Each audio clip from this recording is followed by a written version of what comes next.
I will call this meeting to order of the School District of Belleville Board of Education at 6:30 PM. Can we get a roll call, please, Katie? Sure. Ryan Kubley, Here. William Monroe, Here. Jill Remy, Here. Tony Schmidt, Here. Marion Vinny, Here. Mike Trader, Here. and Katie Worley. I am also here. I will entertain a motion for approving the agenda. Second. Motion made by Marion, seconded by Ryan. All those in favor, say yes. Yes. Any opposed? No. Motion passes 7-0.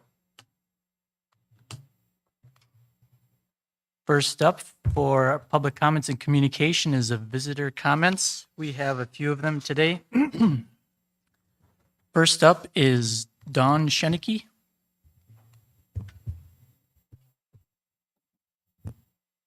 Hello, my name is Dawn Shenicky, and I'd like to speak to the formal complaint regarding the HDD Committee.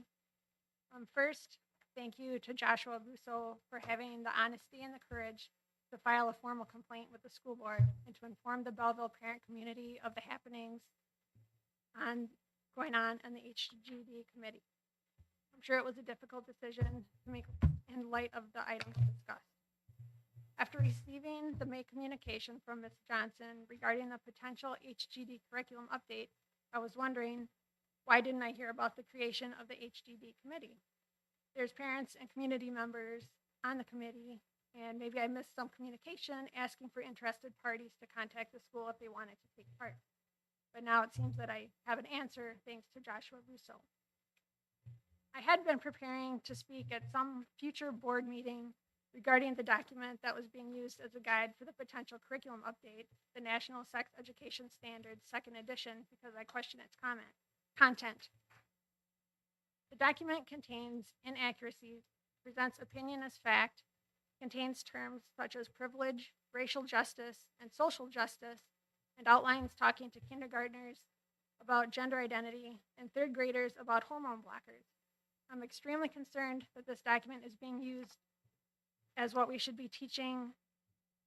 I am extremely concerned that this document is being used as we should be teaching biological facts, and we certainly do not need to be presenting controversial topics to young children. Discussion on that document, however, may be more appropriate for a different time.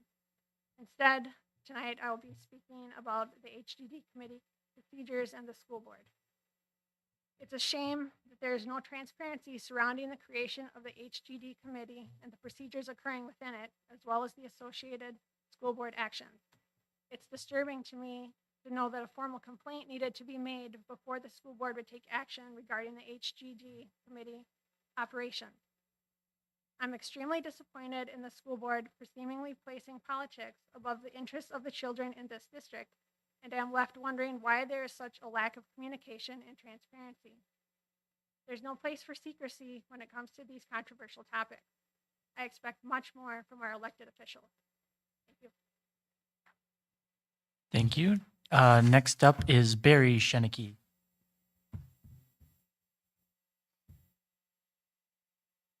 My name is Barry Shenicky. My daughter Caitlin was a 2023 Belleville High School graduate. My younger daughter Carolyn will be entering the 9th grade in the fall. I'd like to state that I support many of Josh Russo's accusations against the Human Growth and Development Committee. As a parent, it seems we are kept in the dark about the formation of the committee and updating the HDD curriculum in the Belleville School District. I have a lot of concerns that the HDD committee isn't a true cross-section of the community, but is instead a bunch of hand-picked individuals with their own agenda. I'm also disappointed in the level of transparency from the school board about the HDD committee. Why did Josh Russo send out the exact email that the school board could have sent out? I read the school board meeting agenda, and there was only a brief mention of the complaint with no details. The public has a chance to comment this evening, but without Josh Russo's email, we wouldn't even know the subject of the complaint prior to the meeting. How's the public supposed to prepare comments when you don't tell us what's going on? It's wrong for the school board to have kept this information from the community. The solution here is simple. The school board needs to dissolve the current HDD committee and form a new one. No change in curriculum should be made for the upcoming school year. With such a touchy subject, there should be a lot of community engagement. The school district should put the same level of advertisement to form a new committee that they put in for the recurring referendum that recently passed. Set up a number of open forums, just like you did for the recurring referendum. The goal should be a true cross-section of the community. If you get too many volunteers that would like to be on the committee, the school board should pare down the numbers by randomly drawing names out of a hat in public view with several alternates in case a member leaves the committee.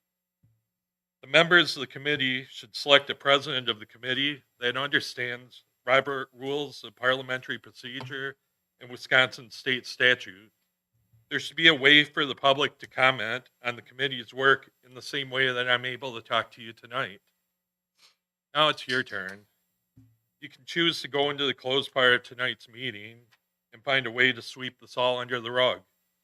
Or you can do the right thing by putting an end to the current HDD committee and form a new committee with maximum community involvement.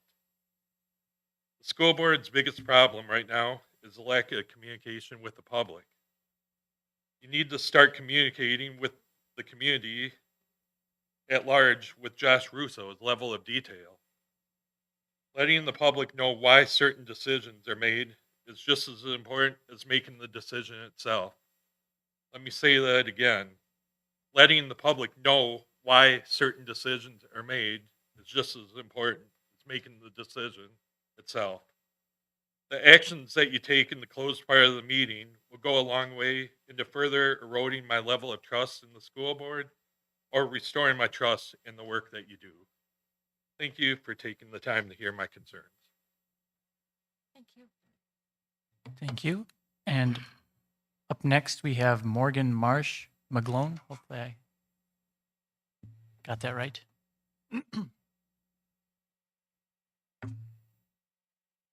Hi, my name is Morgan Marsh McGlone, and I'm 10 and a 5th grader at Belleville Elementary. I support the passing of more inclusive curriculum in HD.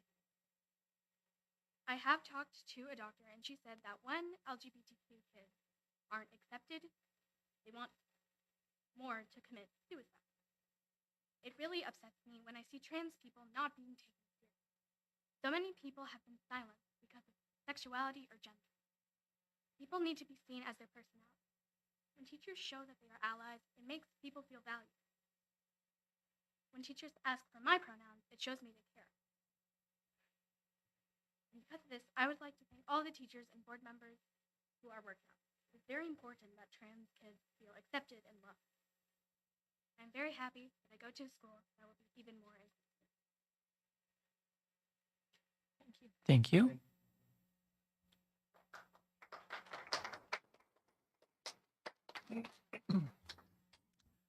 And next up is Crystal Krug.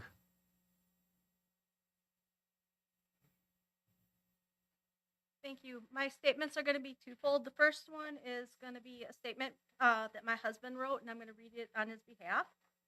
It said, I wanted to speak to the board tonight to express my views on the human growth and development outline presented on May 9th in correspondence with the correspondence from Rebecca Johnson. In reading the 76-page document, I was struck by how the initiatives put forward a plan that mirrors diversity, equity, inclusion, or DEI programs currently in place in many professional workplaces across the country. It should be enough to say that it's important to teach about safe and healthy sexual relationships and express what it looks like to our children. But I would also like to add that in the conversation that according to a recent survey from KPMG, 80% of the U.S. employers have a DEI initiative in place for their company. I consider DEI education part of the professional need for students as more employers start a DEI initiative. I would also like to let the board know of my support of the expansion of education to include actively engage in the discussion of the LGBTQIA and gender identities in the classroom. Generation Z, which includes our older students, identify as LGBTQIA at a rate of 21% according to the Gallup poll in 2021. I feel that it's important that we have our educational system address the realities and the reality that our students will encounter throughout their scholastic lives and their professional lives. Thank you. And then my comment is, first of all, I am in full support of the email that I received from Rebecca Johnson. I also read through the initiatives. I find it very important that our school district is more inclusive of all students and representative of all students. I feel that our school should be a place that students, no matter how they identify, should feel safe, included, and welcomed. And I want to say thank you for, putting that into your curriculum, because that is, as a parent, very important to me. Whether it be about the LGBTQIA or anything else, I feel that diversity and inclusion is a huge, important factor in our school district that I really, truly appreciate. When I received that email from Josh Russo the other day, I was very irritated, not by the school board, but honestly by the tactics he used to gain our personal information so he could put out his agenda, his opinions. And I don't hold the school responsible for what happened. I feel that you were legally obligated to provide our email information to him, but I'm hoping to be able to look into that. Maybe try to start an initiative to change some state laws to protect parents' privacy going forward. Thank you. Thank you. Thank you. That is all the public comments for today. And we will move along next to district highlights. So we do have Mrs. Marcia Rear here tonight. Marcia is, I think, finished her 33rd year in the district. I was off by one. 34th year in the district. Almost every family that comes through the district knows Marcia from all the work that she does with the 4K students. If you've been around the school district in Marcia before, those that grow up into upper elementary, middle, and high school kids still remember her. I still had conversations with some of the high school kids about remembering Miss Marcia and some of the things that she did in their class. So just about a month and a half ago, Marcia was an honorary mention Crystal Apple Award winner from NBC 15. We also had several staff members that were also nominated but didn't get that far along in the process, and I don't want to forget them tonight. So that includes Suzette Alsteins, Jess Goebel, Stacy McKinley, Lana Swenson, and Pete Swenson. This is open every year, so again, consider nominating one of our Belleville teachers. This is Marcia Rear. Would you like to come up and say a few things about the process and how you feel about it? Okay.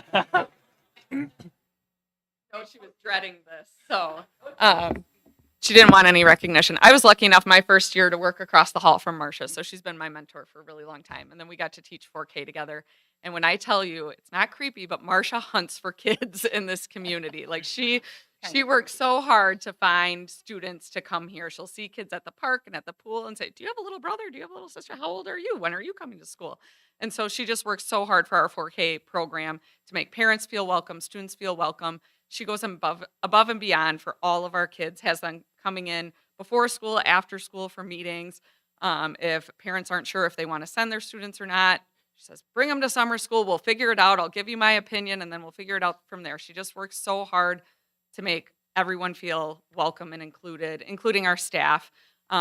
She has run more committees than I can even count. This year you gave one up, though. She actually started to relinquish some control. But she has trained so many new teachers, mentored so many new teachers, including myself, and this district is just so much better off because she's in it. So I'm really glad that she got this honorable mention because she's so deserving. So thank you. Thank you. That's all I have to say. I talked a lot more at school, though, don't I?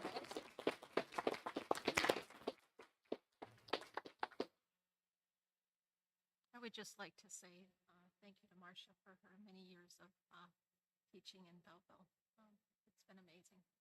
Thank you. Yep. Thank you, Ms. Marcia. Yeah, congratulations to Miss Marcia and all the other nominations that we had. Anybody else have anything to add? Next up, Lila's favorite helper, I think,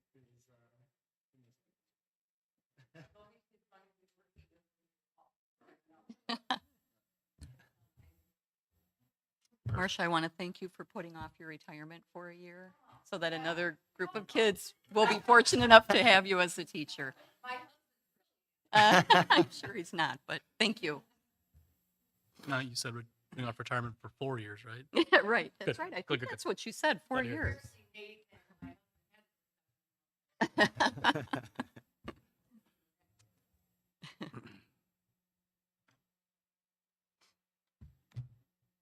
next up, we have correspondence. I have no correspondence to share for July. Moving on to the approval of the consent agenda. I'll make a motion to approve the consent agenda. I'll second it. Motion made by Ryan, seconded by Jill. Any further conversation on the consent agenda? I do. I'm sorry. I want to, what's the word? Pull? Rescind. No, I don't want to pull. I want to, I'm sorry. I'm blanking on what I'm trying to say. I want to not recuse myself, but abstain. That's it. Thank you. I want to abstain from the vote on the consent agenda.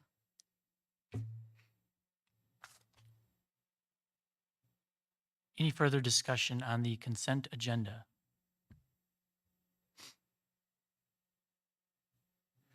Taking it up for vote. All those in favor, say yes. Yes. All those opposed, no. Any abstentions? Yes. Motion passes 6-0 with 1 abstention. Up next, we have reports, first of which is the district administrator report. I would like to start out with another round of donations for the last month from our June board meeting to now our July board meeting. We had 2 fairly large donations come in this last month. I want to thank John Sunderledge of Johnny O's. He has been a fantastic partner with the district, and I know a lot of other organizations in the community. There were 4 sports team fundraisers this spring between track, golf, baseball, and softball that brought in over $2,000 back to Belleville Athletics, and then, of course, Sugar River Athletics with track as well. Those checks came in within the last month, and I know those sports programs appreciate what Johnny O is doing as well. Johnny O's, as part of our Wildcat Pizza promotion as well, did donate $244 to the elementary school as well. Again, those are used on field trip scholarships, school supplies, backpacks, and other needs at the elementary school. In addition, the PTO donated $1,100 in the last month. That was split about $1,000 going to the backpack club and then $100 going to summer school supplies. And if you have not recently driven by the elementary school on the, I guess that would be the north side along on the highway on Main Street, the sign that the PTO had donated is up. It looks fantastic. For those that maybe from other areas like Glarus, other places, wondering like which building is which, it's very clear now from the highway based on that sign. It says home of the Wildcats. Looks fantastic. So again, thanks to the PTO for that. And then finally, on our district website, Chris Armstrong is updating the donation wall as those come in each month. Also want to thank the Belleville Area Cares Coalition. They have been a very strong partner with the school district. In the last couple of years, we have done a movie night at the pool. Last year, we had put that on primarily on our own. We had to wait until dusk. So if you're thinking about the student population we're trying to bring in, you know, you get about 8:30, 8 o'clock. Some of them are about ready to go to bed. the Belleville Area Cares Coalition paid for Funflix outdoor movies to come in. They showed the movie Encanto, very popular. It's the sing-along version as well. It had the uh, uh, different lyrics at the bottom. It had very bright resolution in it. We were able to start the movie at 6:30. The movie was done by about 8:15, perfect for the kids. Again, Belleville Area Cares Coalition has been a very good partner with us with the anti-drug, anti-smoking, anti-alcohol message for our students. One other just promotional piece is another organization that we work closely with, BCHIP, so the Belleville Community Health Improvement Project. We'll have a guest speaker this coming Thursday. Badger linebacker Mema Zhang Meta will be here at 7 o'clock in the library to speak about, again, being a college football player, and also talk a little bit about anxiety, depression, the pressure that's on some of our student athletes. Just a couple of other things. The district administrative team met in late June. We always get together once per year to do our planning for the summer. That would include our professional development plans, which go to the board as a discussion item in August. We also plan new teacher orientation.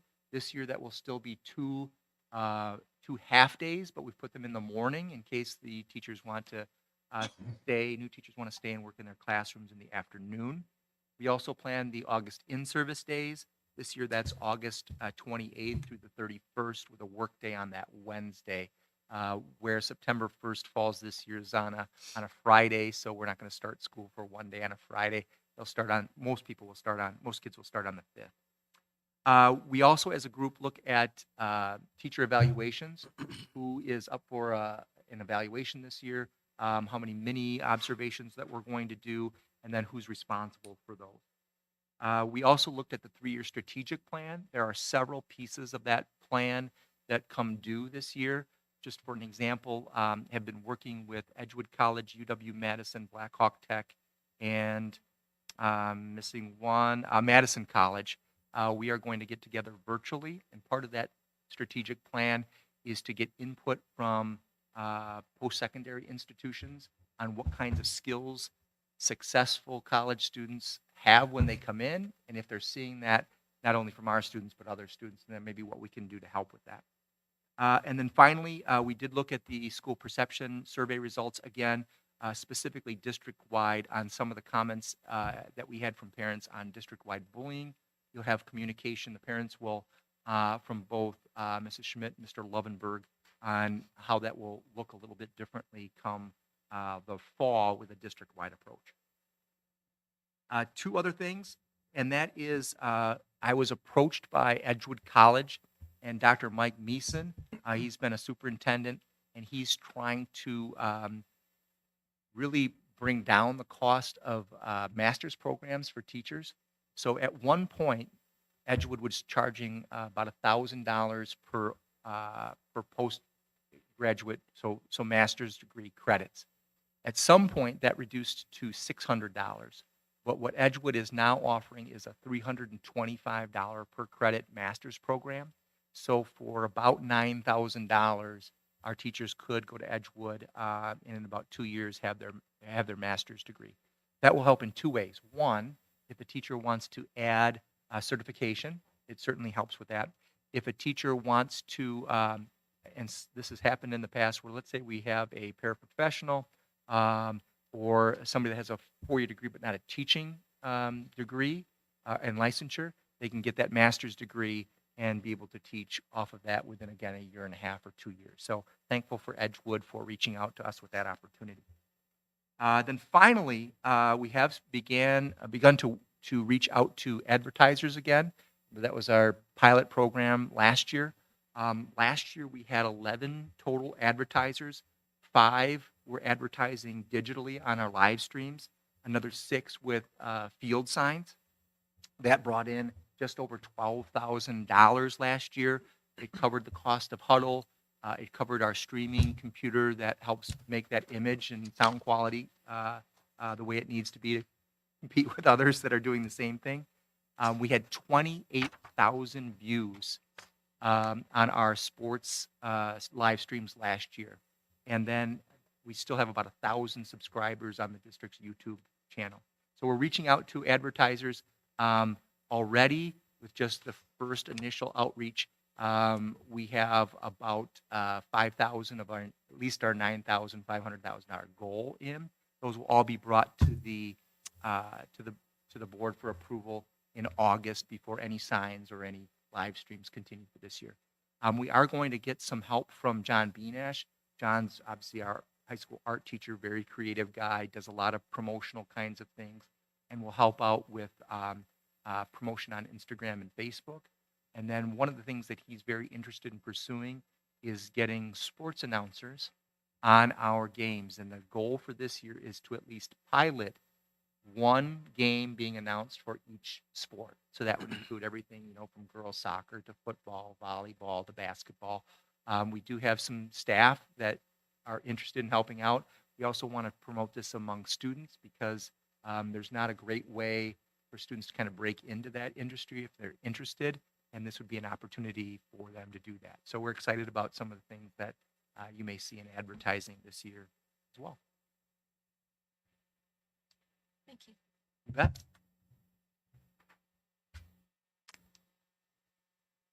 Next up, we have the CCSA2 report. Thank you. So the CCSA2 Board of Control, we met on Tuesday, June 20th at 5:30. We had our delegate session later in the evening. And so we started that last year where we held our business meeting prior, and it worked out really good. We went through our administrator reports, had several action items, and adjourned just prior to the delegate session. We had good attendance for that. We had quorum, and our speaker for the evening was Dr. Nicole North Hester from True North. And I'm going to make a copy of what she gave to the delegates. It's a web of well-being. And she talked about spiritual, emotional, occupational, intellectual, environmental, social, and physical well-being. It was very interesting. So I will get that to the board. And then afterwards, we had our reorganization meeting. And we have almost a full board where we have one cluster where we don't have a representative, but we're working on that. So that's really exciting. And so we had the oath of office for the newly elected members and re-elected. And then we set the dates and time and place for the regular Board of Control meetings, which we're actually looking at not having monthly meetings. So we'll have that discussion in July. And then we talked about our calendar and designated the official depository, the newsletter, and our attorney for the year. And then we'll also be working on committee appointments. So a very productive meeting. Are you still the president, Marion? I am chair. All right. Yes. Congratulations. Thank you. Does anyone have any questions? You had said that there's one cluster without a representative. That's, to me, I would think every cluster has a representative, but you made it seem like that hasn't been commented, that there's only been one. So the person from the cluster who will serve on the Board of Control. We have representatives for each cluster, but the one that will serve on the board. But you're saying that, has that cluster normally had a representative, or has it just been hard to get somebody from there?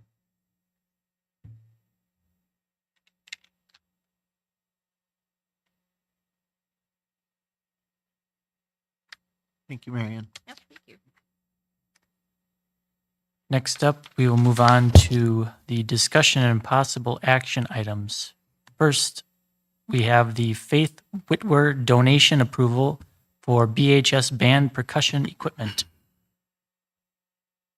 I'll make a motion to accept a $2,500 donation from the Faith Whitwer, towards the purchase of percussion instruments at Belleville High School. I will second that.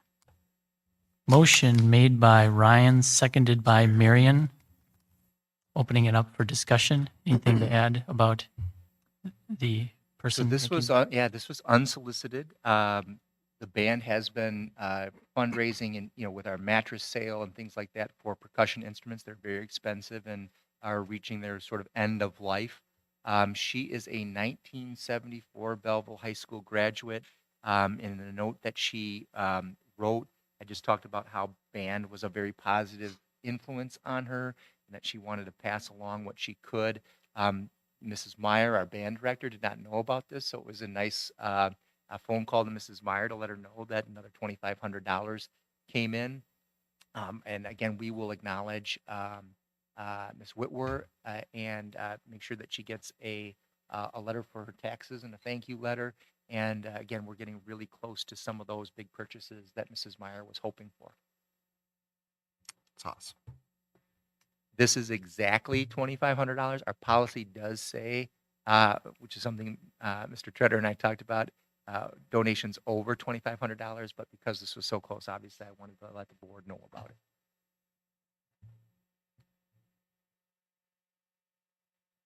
Any further discussion on this agenda item? The motion on the table is to accept a $2,500 donation from Faith Whitward towards the purchase of percussion instruments at Belleville High School. All those in favor, say yes. Yes. Yes. Any opposed? No. Motion passes 7-0.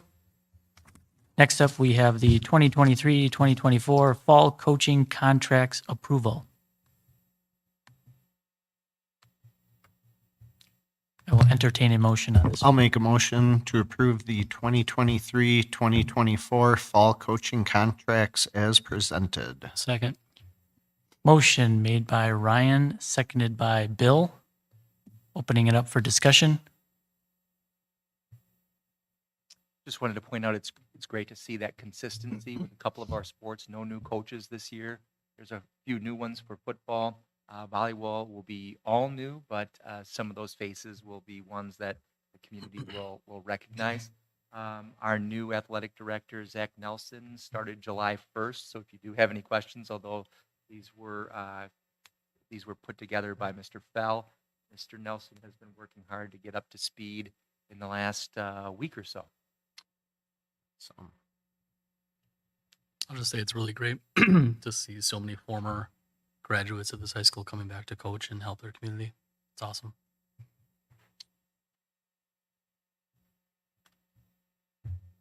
Are there any positions currently open that we're still looking for people to fill? So volleyball does have 2 open, and one of them may not be necessary. It's a third assistant coach, depending on what the numbers look like. We'd have to see exactly what that looks like in the fall. There is a middle school volleyball. I believe we have a lead on that one with some of our new staff members that were just hired on. Hopefully they take that job. It's a very energetic group, middle school volleyball.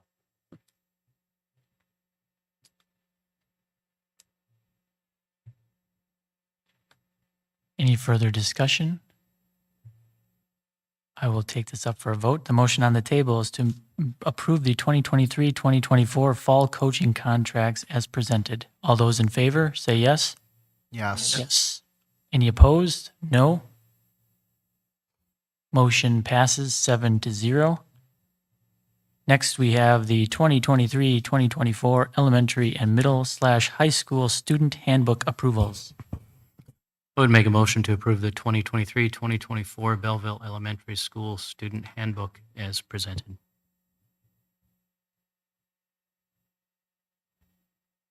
I will second it. Motion made by Bill, seconded by Marion. Opening it up for discussion. The public and the board can see any changes from the same student handbook that was board approved last year at this time. It's always coming to the board in July. Really about 6 total changes throughout the document. Anything that you wanted to mention, Mr. No. Schmidt? No, very minor changes. It's prices of lunch and breakfast and just little minor edits. So nothing major at all. I will add that lunch prices, I went back and did my research on the last time that those were increased by the board. The last time was 6 years ago, so it's been quite a long time. If you think about how food prices have changed since 2017-18. And so Mr. Farrar and I, our business manager, have worked with Taher to try to find a range that will work within the budget, but then won't be too burdensome for our parents and our students. So, for example, breakfast will be $2, not 200, $2.25 per meal. A carton of milk, 60 cents. Elementary school lunch prices, $3.25. And middle and high school lunches, depending on what they pick, either $3.55 or $3.85.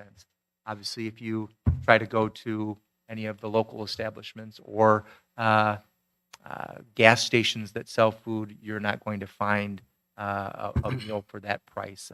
So we'll keep working with Todd to make sure our budget is good, but that we're also serving high quality food at a decent price.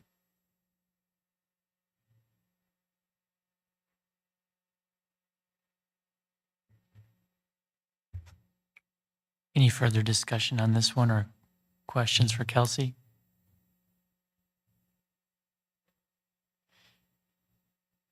The motion on the table is to approve the 2023-2024 Belleville Elementary School Student Handbook as presented. All those in favor, say yes. Yes. Any opposed? No. Motion passes 7-0. I would make a motion to approve the 2023-2024 Belleville Middle and High Schools Student Handbook as presented. I'll second. Motion made by Bill, seconded by Ryan. Open it up for discussion. Yeah, I hope Mr. Levenberg is there. We can't see him, but may have some comments on this one. There are a few more changes. Again, the public and the board can see that highlighted in yellow. Some things were dictated by outside forces. For example, when we talk about assessment, the ACT Aspire is going away and being replaced by the pre-ACT. There was some clarification provided on other pieces of like the dress code.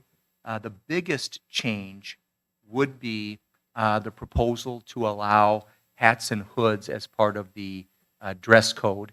There was a survey that Mr. Loshaw and Mr. Lovenberg had created, sent out to parents and parents and students to get their input, and then you can see what those changes look like within the handbook. Mr. Lovenberg, did you want to address that at all? Yeah, thank you, Nate. In terms of hats and hoods, I think I was on the job for maybe 2 weeks before students started asking me questions about hats and hoods. So it's been something since the start of last year. I was invited to a couple of classes to speak on it. Also, in my conversations with Mr. Perry, and then looking at what Ms. Schmitz had discussed in the past, I know it's been an issue that it's come up. And so as I told the students and then interviewed for the prowl, I'm more than happy to sit down and talk with kids about this situation. I also brought it to our Capitol Conference principals meeting, and it was interesting information as we discovered. Presently, right now, 7 of the 10 CAP conference schools do allow it. With us, Waterloo and Wisconsin Heights, all 3 of us are actively looking at things right now with potential changes. And just the conversations I had with kids, just looking at the idea of self-expression, especially, coming out of the COVID time as well, the hats and whatnot, and just making sure that it's school appropriate. Trying to balance that with obviously within school and with teacher thoughts as well. And that's why, as stated in the handbook, staff still obviously retains the right, whether it's, back in the school when I taught, we did allow hats and hoods, but when we had tests or quizzes or things like that, hats and hoods came off. One of my colleagues was a science teacher. They requested that to come off too. So, we would still obviously adhere to the safety and security policies as well. And just like, our rules on shirts and other apparel, if it's referenced for alcohol, tobacco, or drug or anything like that, it's not allowed. So, this was one where, I listened to a lot of what the kids had to say. We talked about it as a staff. And like I said, just checking to see what, how do we stack up in the conference. And this was one where I wanted to let the kids know that I'm hearing them. And then that took it to the survey, and the results, as you see, we're pretty much in favor of this. So I do bring it to you for your thoughts and hopefully your approval. But if there's any other questions about it, I'd be more than happy to answer them.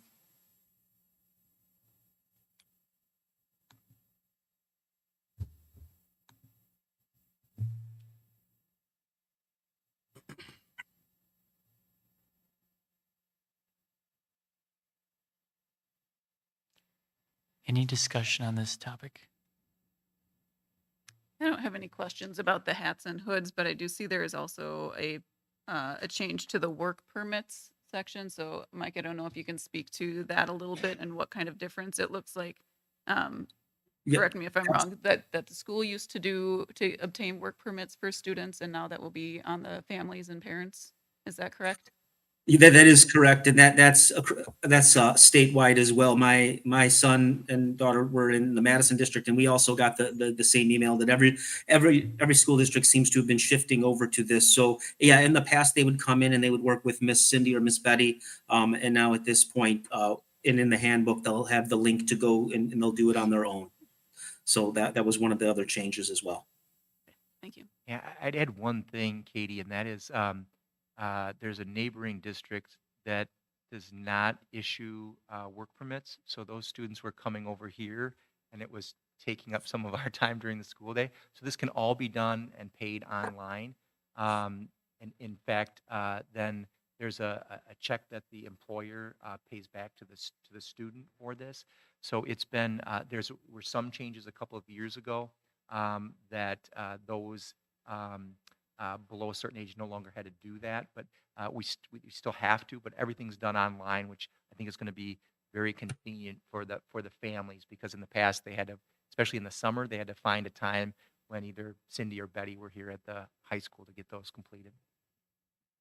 Will the school still provide some sort of consulting or something if someone's having trouble getting that to happen or figuring out that new process? Yeah, we've already had a few questions about this, and then the secretaries who are usually fielding the calls being able to navigate with that caller where to find that information on the website now. Great, thank you.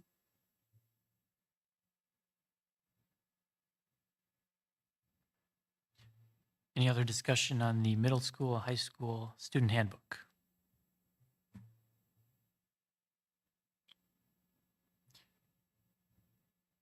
All right, taking it up for vote. The motion on the table is to approve the 2023-2024 Belleville Middle and High Schools Student Handbook as presented. All those in favor, say yes. Yes. Yes. Any opposed? No. Motion passes 7-0. I'm going to mute you again, Mr. Levenberg. Bye, Mike. Next on the agenda is the 2023-2024 Employee Handbook Changes Approval. I would make a motion to approve the 2023-2024 Employee Handbook changes as presented. I'll second. Motion made by Bill, seconded by Katie. Opening it up for discussion. Sorry, almost jumped there. Really, a couple of, I would say, fairly major changes.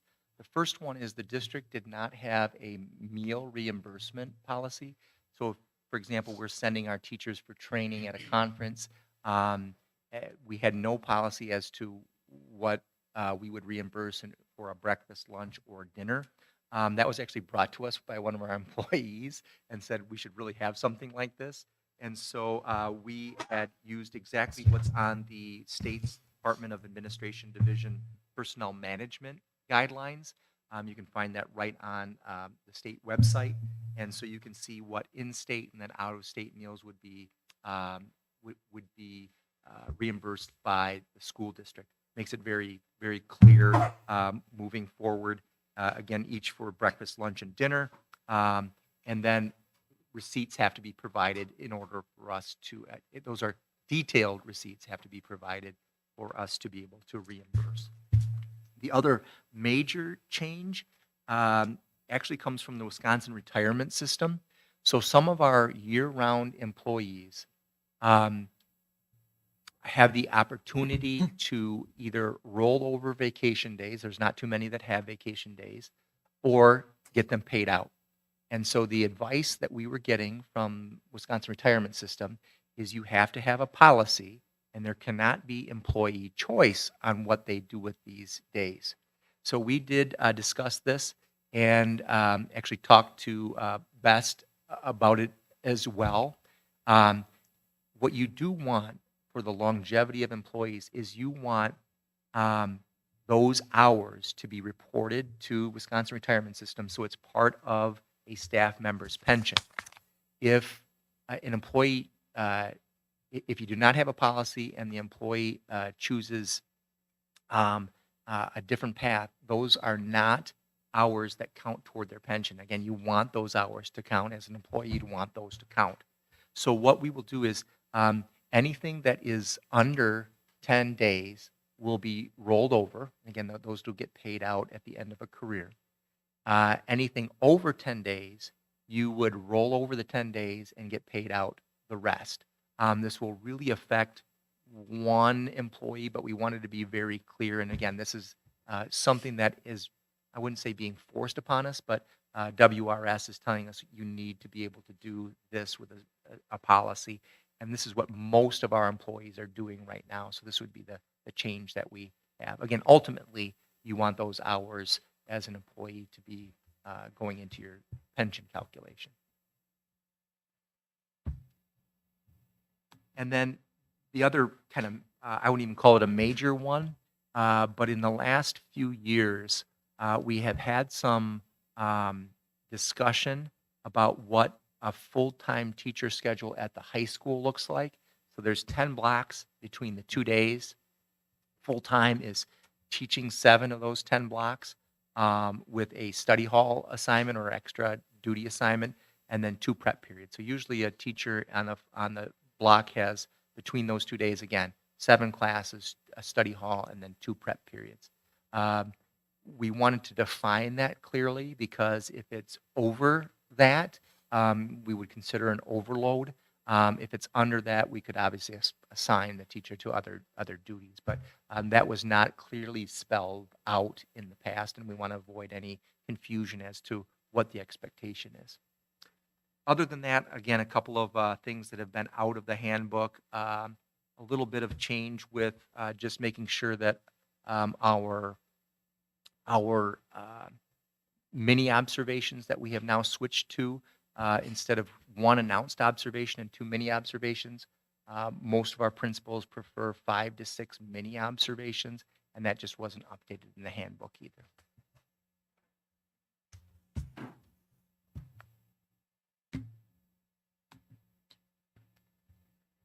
Any further discussion or questions about the employee handbook changes? The motion on the table is to approve the 2023-2024 employee handbook changes as presented. All those in favor, say yes. Yes. Any opposed? No. Motion passes 7-0. Next up, we have the 2023-2024 academic standards approval. I would make a motion to readopt the Wisconsin Academic Standards, Common Core State Standards, and the Next Generation Science Standards that are currently in place in the School District of Belleville for the 2023-2024 school year. I'll second. Motion made by Bill, seconded by Katie. Opening it up for discussion. The public has access to all of those standards. The Wisconsin academic standards include social studies, which is one of our core subjects in the district and around the state. It also includes all of what I call the specials or encore classes. Those include ag, art, business, health, music, PE, and then our foreign languages as well. The Common Core state standards are specifically for reading or literacy, and then math or numeracy, and so those cover that those two core areas. And then finally, next generation science standards were adopted by the board several years ago, obviously specifically toward science. So again, all the links are there for both the board and the public to view. Just as one more note, this is something that has to be done annually, and so you're going to see it every single year in July.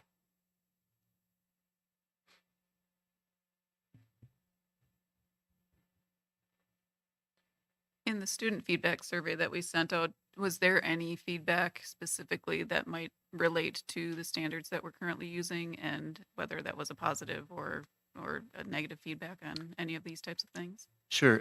Two pieces. One, we did get some parent feedback on FACE, Family Consumer Education.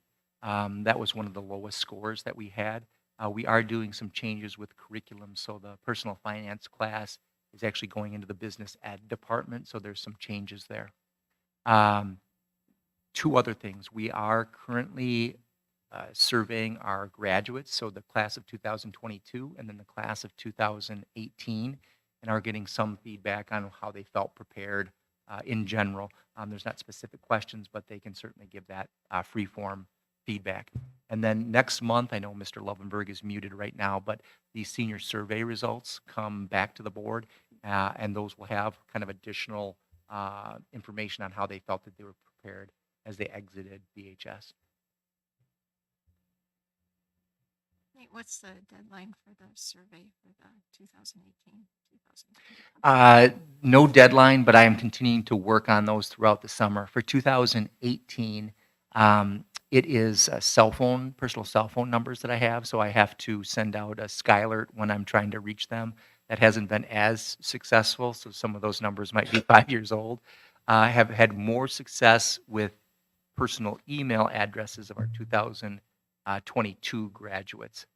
Not a tremendous response, but about every 2 weeks I send out another one. I take off those that have already responded to the survey so that they don't continue to get repeat emails or text notifications. Thank you.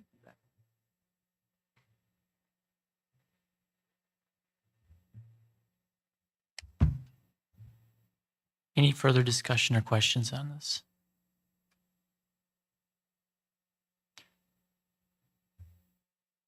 Hearing none, I'll take this up for a vote. The motion on the table is to readopt the Wisconsin academic standards, Common Core state standards, and the next generation science standards that are currently in place in the school district of Belleville for the 2023-2024 school year. All those in favor, say yes. Yes. Any opposed? No.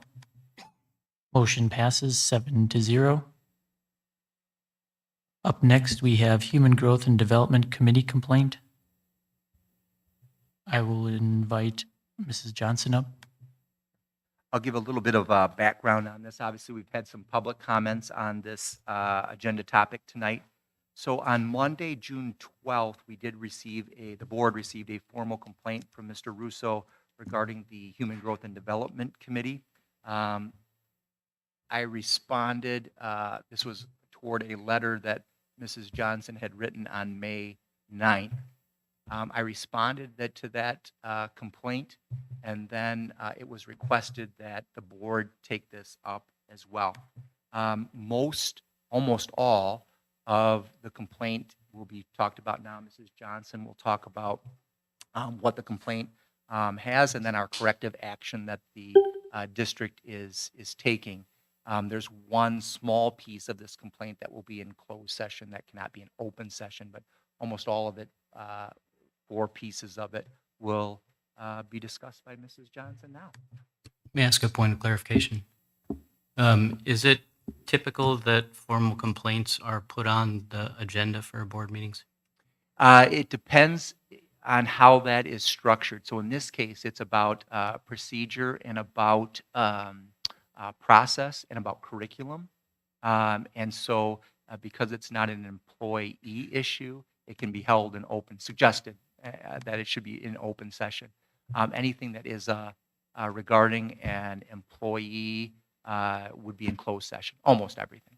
Do you have a sense of percentage-wise how many formal complaints end up being in public session like this? For us, Bill, or statewide? For us.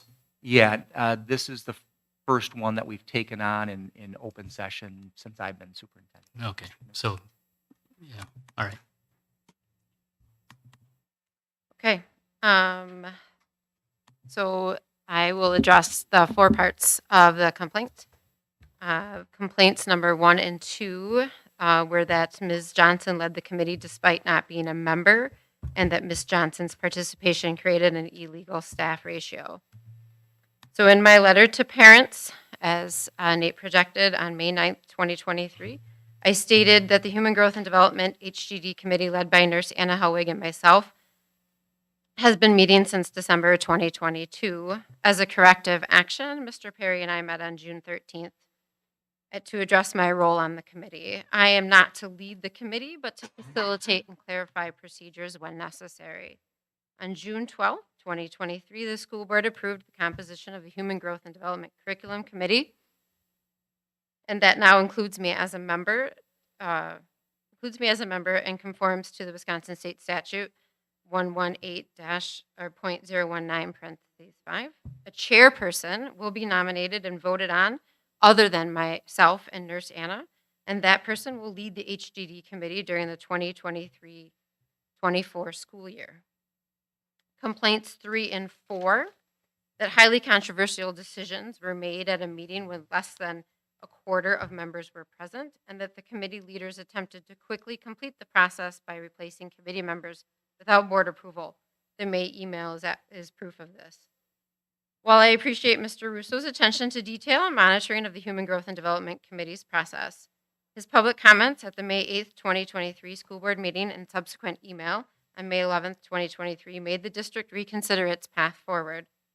In my May 9th, 2023 letter to parents, I stated the goal of the committee was to bring forward a curriculum proposal to the board in June or July so that the district can begin implementation planning for the 23-24 school year. Human Growth and Development Committee meetings were paused at that point, and for the 23-24 school year, the committee will begin the process from the start, again with an elected chairperson in place so as not to influence the new members with the working document from the previous year. Meetings will be scheduled in the evening hours based on the availability of committee members, and meetings without a quorum will be rescheduled to a different date and when a time and a quorum can be reached.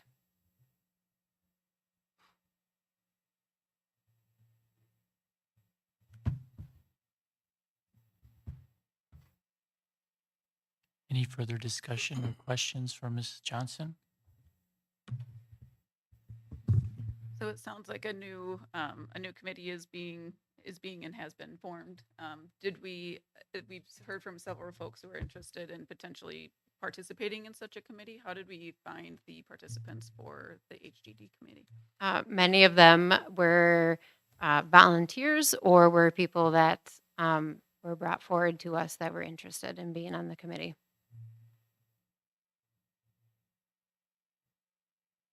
And is there an opportunity for alternates?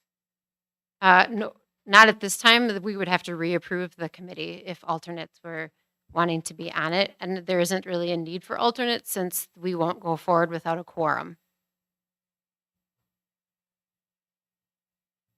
Are the meetings being held at a consistent time and location and or held virtually? They are always here in the library, and the previous meetings were based off a doodle poll. So times and dates were sent out, and the majority of people could make the date and time. That was what was set. Going forward, they will only be set in the evening hours, and they'll always be held here at the school district, and virtual will be an option.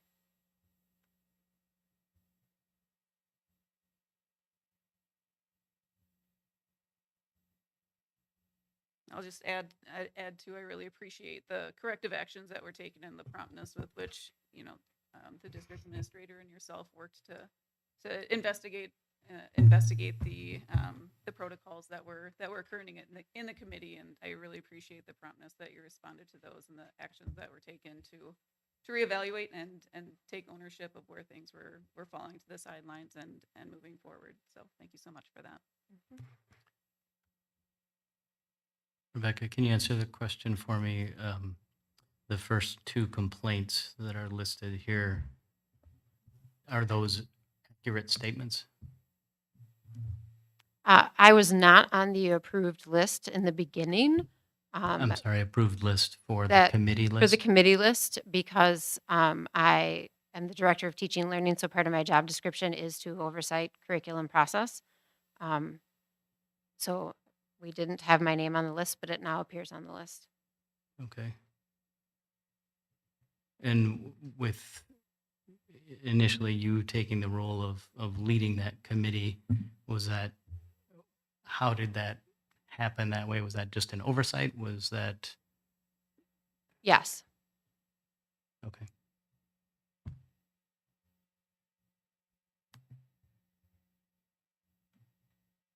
Thank you.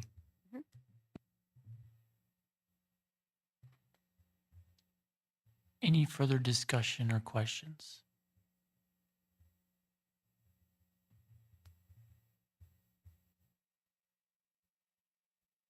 There is no motion on the table, so we'll continue on to the discussion items. First up, we have budget update.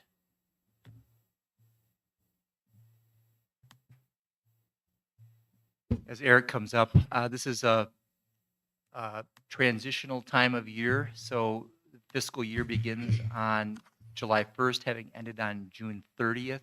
And so Eric and the district office staff working very hard at trying to clear out the 2022-2023 school year, make sure everything, bills, purchases are applied to that.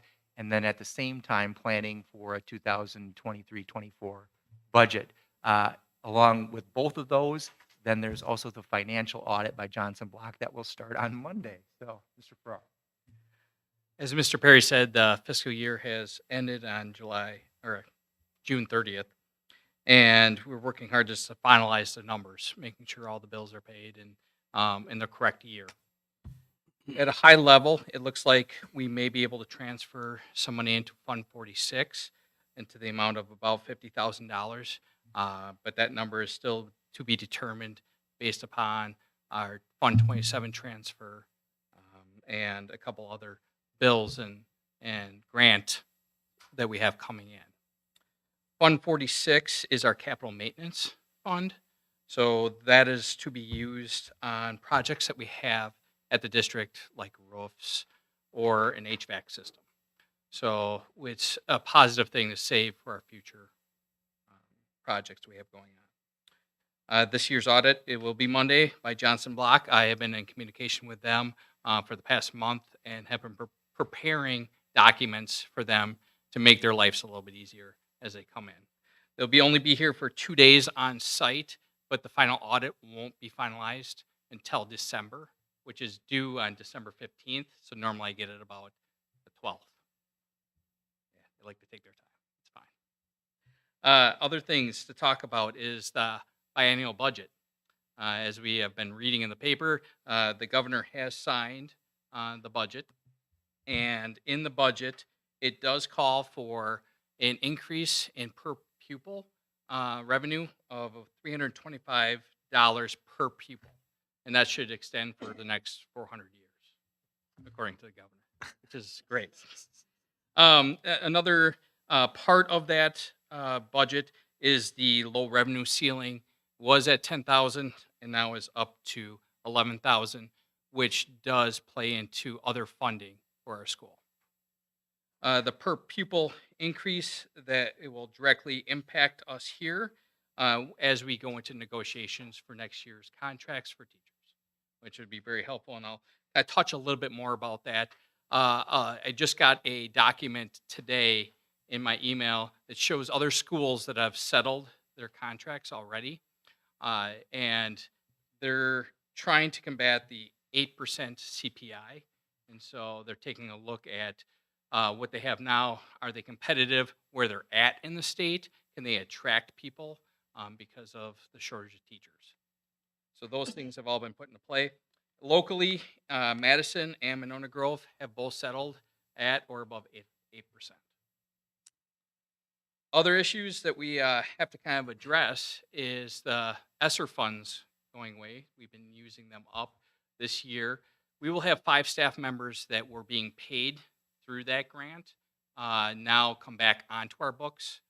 The reason why we had them through our ESSER funds was to address the learning loss that was a requirement of that grant. So it's not something that we're just doing here. It's something many schools do to address that learning loss. The last thing I have on my list here tonight, barring any questions, is I know that there was a request to talk about Fund 80, which is our community education and our pool fund.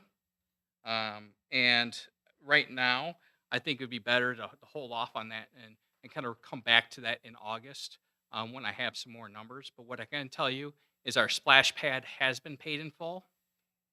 So it is ours. Yes. Any questions for me? So after about a year, Eric, is the job everything you thought it would be? It is so much more. So I'm learning and I constantly learn. I have good people around me, which makes it easy. And then I have really good mentors.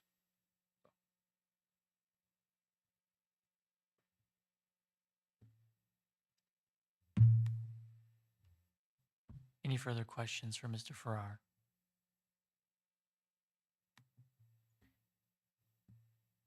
Thank you, Mr. Farrar. We'll move along to next item, which is boardsmanship. I did want to just clarify with the board. We did have a work session with Steve Zock. From the feedback that I had received, I am guessing that the board would like to go in a different direction in the future. If the board feels differently, I can let Mr. Zock know that we'd want to schedule more, but I think the feedback that I had from almost all of you was that our time would be better spent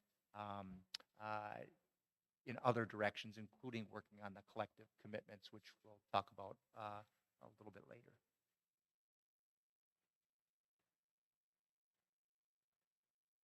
All right, I will email Mr. Zock and let him know where we're headed. Speaking of the collective commitments, we do need to schedule a special meeting, a work session, to get those updated and signed. As I was looking at the calendar of events, I would suggest, again, when we're looking at meetings and times like that, either July 31st or August 21st as a meeting within the next few months, and I can schedule that whichever day may work for others, or if there's a date that I don't have suggested that might work instead.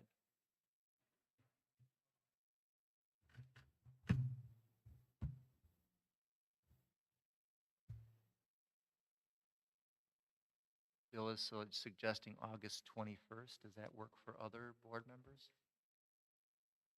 They should be around.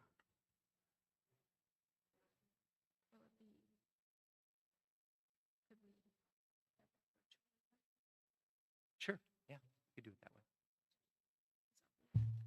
way. I'll send out a calendar invite for that with a virtual option as well. The expectation would be, if you're available, to still come in person.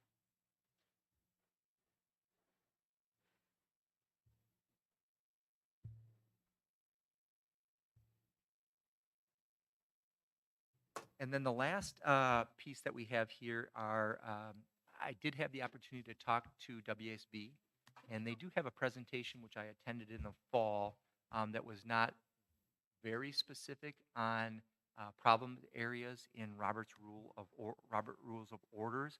But I did talk to WSB, and they said here are the biggest three issues that we see when we go through Robert's Rules with school boards. The first is not having a set procedure for making and discussing motions. Since the board reconfiguration, that has changed significantly now.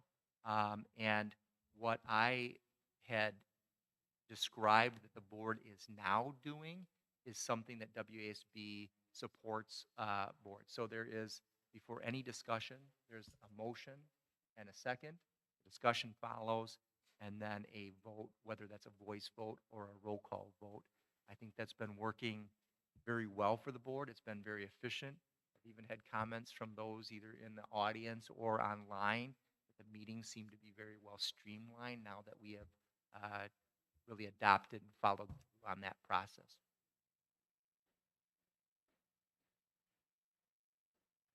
Okay. The second one, and we've seen this happen with this board in the past, is what WSB described as wordsmithing a motion as it's happening. So, for example, the board has a suggested motion, but let's say somebody chimes in and says, well, do we want to put an effective date on that? Let's say that wasn't in the original motion. And so now somebody says, I think we should add this. And somebody else may say, okay, is this for the 23-24 school year, or is it for the next 2 years? So you've got a sort of a second wordsmithing problem within that. And you can see where this goes.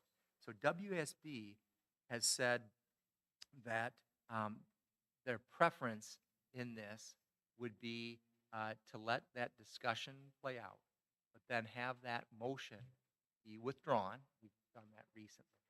And then the more proper thought out motion be read all at once rather than just going with the wordsmithing option. I think for our new clerk, Katie, and for Kelly to have a single motion instead of trying to keep track of what's being suggested is a much better option for us. Makes sense.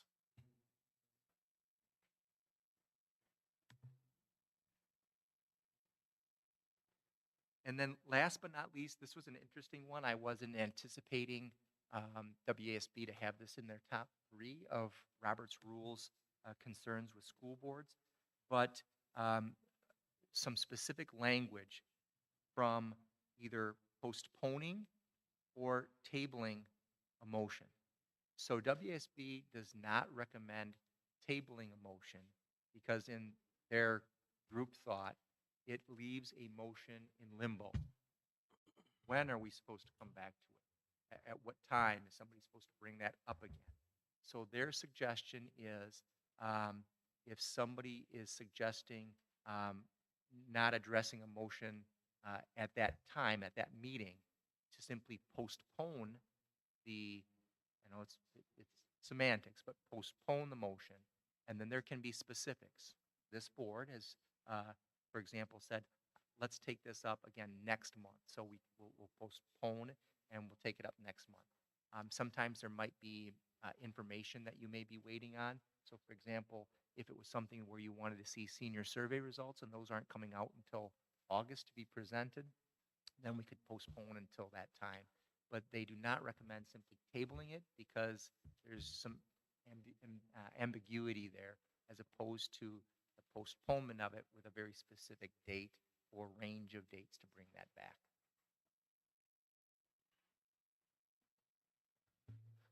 So there's nothing automatic with postponing in favor of that versus tabling. It's still needs to have that specificity at the end of, I'm postponing it until something. True. Yes, they did recommend you at least give a range. It could be something as broad as let's postpone this to the fall, or very specific. Let's postpone it to the December regular board meeting.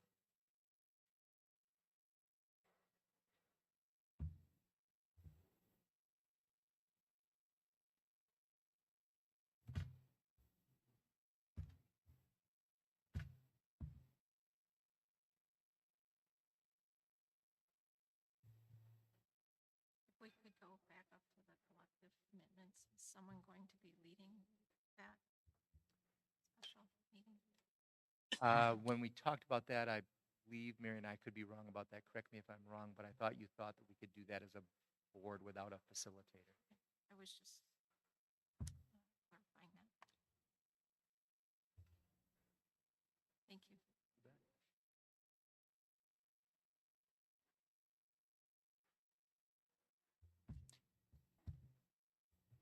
Any further comments or questions about any of these sections of boardsmanship?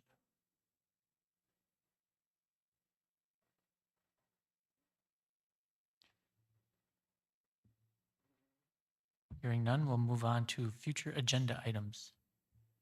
So bear with me, I have quite a bit here. In terms of future agenda items, for the August board meeting, we will have a discussion of PD plans. Eric will come back with another budget update. We do have extracurricular advisor approval that goes so that those are approved before the start of the school year. As I mentioned earlier, we will also have senior survey results from Mr. Lovenberg and Mr. Loshaw. And then finally, we do have bus driver contracts. We've been very fortunate that we've had a very steady bus driving crew, and that will, as far as I know right now, be the same for this upcoming year. In terms of reports, we do have an end of the year report for food service coming up, and then also a communications report from Mrs. Perry, and then plans for communications for the upcoming 2023-24 year. We will also bring one other item, an increase in sub pay. I will share information that we have that shows that our $120 a day is at the bottom of those school districts that we have shared data with, and propose an increase. Board could alter that after seeing all of the numbers. The administrative team will make a recommendation, but we do have neighboring districts that are, I wouldn't say significantly higher, but higher than what we're offering right now. In addition to that, just some dates for your own calendars. We do have new teacher orientation on August 21st and 22nd.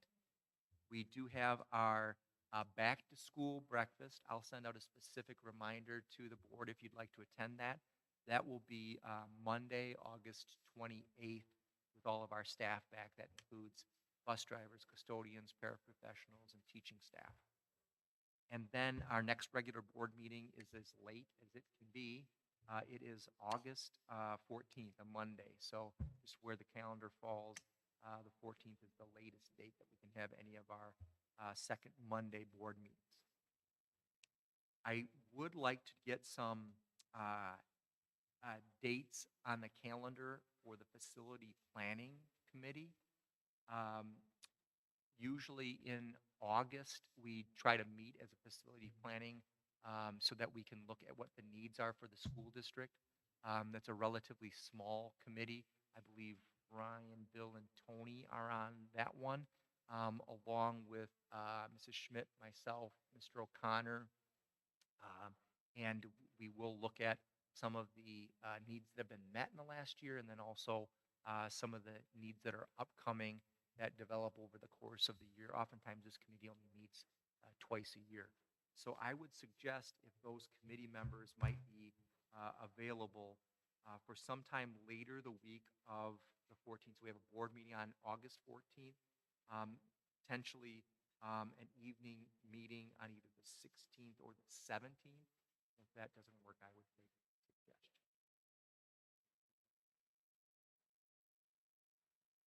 Does that look okay for you? I might be able to make it work. What time are we thinking? Typically, we've had those at like 6 or 6:30 at night after. If we could do it at like 6:30, that'd be really okay.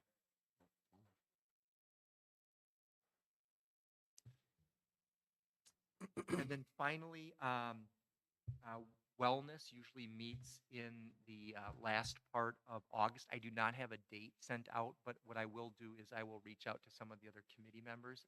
I'm hesitant to send a date right now because what will go out to staff, for those of you that have been on the wellness committee before, we've had some change.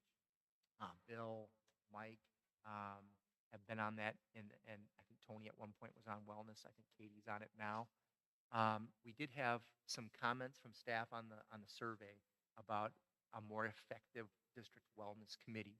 And so I have a survey that will go out to them as part of our welcome back letter to staff. That goes out, I think, July 31st. I want to have that data back so that we have some talking points as to what that committee really wants to work on this year. So I will get a wellness committee date out to you, but I want to see that survey data back from staff.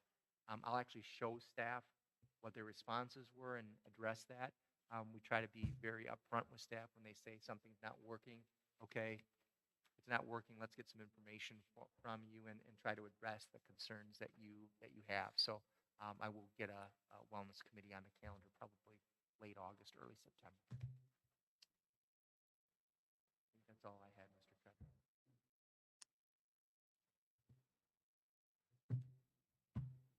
Moving along to possible closed session. Contemplated motion to convene in closed session under Wisconsin statutes 19.851CEF for consideration, including action, if appropriate, regarding employment, promotion compensation, or performance evaluation data of potential employees, credit reimbursement consideration, formal HDD complaint, business manager contract, district administrator evaluation. Anybody willing to make that motion? I'll make that motion. Motion made by Ryan, seconded by Bill. Any further discussion? Not hearing any, we'll take that up for a vote. All those in favor, say yes. Yes. Any opposed? No. Motion passes 7-0.